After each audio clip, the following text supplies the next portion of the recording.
Hallo, ek is Mikie Matthee, tegniese bestuurder vir Howick Leers Kaapstad. Dan het ons hier die Big Pack 1270. Dit is die tweede grootste kronebehaler wat ons tans in ons reeks aanhou. Hy het 'n 2.35 meter pick-up, ook 'n router en 2 augers. En dan het hy 'n VFS stelsel, 'n feeder house stelsel wat dan 'n pakkie bymekaar maak en kompakteer voordat hy die pakkie opstoot in die baalkamer.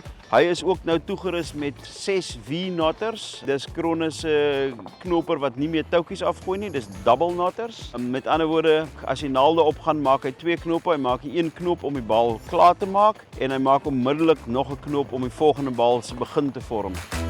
Die balers kan toegerus wees met 'n vogmeter, hy kan toegerus wees met 'n skaal, hy kan toegerus wees met 'n steering axle, hulle het standaard remme. Hierdie ene is 1.2 meter wyd die baalkamer en 700 mm hoog is die baalkamer en dan die lengte kan jy tussen 1 meter en 3 meter bale maak. Dan het ons ook 'n 1290 wat ook 'n 1.2 meter baalwydte is. Van hom af tot sy grootboeties het almal dieselfde sluitonderdele, die slytasieparte. Sy dienskostes is baie laer as sy voorgangers.